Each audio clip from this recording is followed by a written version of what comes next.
Hello friends, welcome to the my YouTube channel. તો આજે આપણે ટેસ્ટી એવો મગનો હાંડવો બનાવીશું, એટલે કે મગમાંથી નવી રેસીપી બનાવીશું। તો વિડીયો ચાલુ કરતાં પહેલાં જો તમે ચેનલને સબસ્ક્રાઈબ ના કરી હોય તો ફટાફટથી સબસ્ક્રાઈબ કરો। તો મગનો નાસ્તો બનાવવા માટે મેં આદુ, મરચી, બટેટું, કાંદો, કેપ્સિકમ મરચું અને કોબીજ લીધેલ છે। આ બધી જ વસ્તુને આપણે ઝીણી ક્રશ કરીને તૈયાર કરીશું। તો અહીં મેં કેપ્સિકમના ટુકડા કરેલ છે, બાકી બધી જ વસ્તુને છીણીને તૈયાર કરી છે। તો મગ ખાવામાં પણ એટલા હેલ્ધી હોય છે અને આ નાસ્તો પણ એટલો હેલ્ધી બનવાનો છે, તો વિડીયોને એન્ડ સુધી જરૂરથી જુઓ। તો અહીં મેં પલાળેલા મગ લીધેલ છે। તો મગને હવે આપણે મિક્સર જારમાં સારી રીતે ક્રશ કરી લઈશું। મગને અહીં મેં 8 થી 10 કલાક માટે પલાળી રાખ્યા છે। તો હવે આપણે તેને સારી રીતે ક્રશ કરીને તૈયાર કર્યા છે। તો હવે એક બાઉલ લઈશું, તેમાં આપણે જે ક્રશ કરેલા મગ છે તે ઉમેરી દઈશું।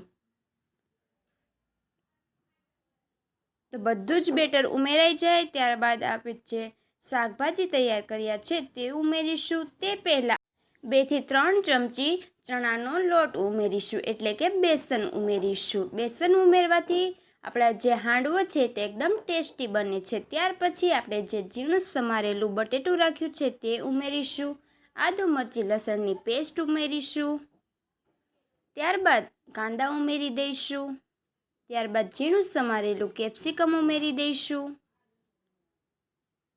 ત્યાર પછી જે ઝીણી સમારેલી કોબી છે તે ઉમેરી દઈશું। તો હવે આપણે તેમાં મસાલા ઉમેરીશું। તો 1 ચમચી હળદર ઉમેરીશું, 1 ચમચી કાશ્મીરી લાલ મરચું, 1 ચમચી ધાણા જીરું પાવડર, 1 ચમચી મીઠું ઉમેરીને રેડી કરીશું। બધી જ વસ્તુ ઉમેર્યા બાદ હવે આપણે તેને સારી રીતે મિક્સ કરી દઈશું।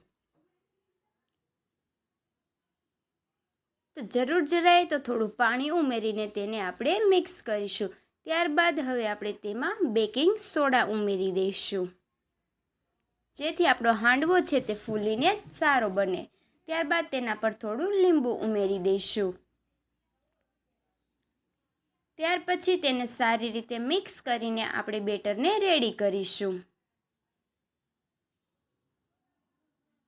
તો હવે ગેસ ચાલુ કરીશું અને તેના પર એક કડાઈ મૂકીશું, તેલ મૂકીશું। તો અડધી ચમચી જેટલું તેલ ઉમેરીને તેલને ગરમ થવા દઈશું। તેલ ગરમ થાય ત્યારબાદ તેમાં રાઈ ઉમેરીશું। રાઈ સારી રીતે ફૂટે ત્યાર પછી તેમાં જીરું ઉમેરી દઈશું। ત્યાર પછી 3 થી 4 મીઠા લીમડાના પાન ઉમેરી દઈશું અને વ્હાઈટ તલ ઉમેરી દઈશું। તો આ બધી જ વસ્તુ ઉમેર્યા બાદ હવે આપણે જે બેટર તૈયાર કર્યું છે તે તેલમાં ઉમેરી દઈશું। તો આ રીતનું થીક બનાવીને તેને થોડીવાર માટે ચડવા દઈશું। તો ગેસની ધીમી આંચ પર જ આપણે તેને પકાવી લઈશું। તો તમે જોઈ શકો છો એક બાજુથી આપણો હાંડવો છે તે સારી રીતે શેકાઈ ગયો છે। તો હવે આપણે તેને પલટાવીને બીજી બાજુ શેકી લઈશું। તો બંને સાઈડથી આપણો હાંડવો છે તે બિલકુલથી બનીને રેડી થયો છે। તે હવે આપણે તેને બહાર કાઢી લઈશું। તો આપણો હાંડવો બિલકુલથી તૈયાર છે। તો આ એટલો ટેસ્ટી અને હેલ્ધી હાંડવો છે કે તમે ઘરે ટ્રાય કરી શકો છો। તો મગમાંથી નવી રેસીપી બનાવવા માટે તમને આ વિડીયો કેવો લાગ્યો તે કોમેન્ટ કરો અને મારી ચેનલ ખુશી કુકિંગને સબસ્ક્રાઈબ કરો, જેથી મારા અવનવા વિડીયો તમને મળી રહે। તો ફટાફટથી જઈને સબસ્ક્રાઈબ કરો।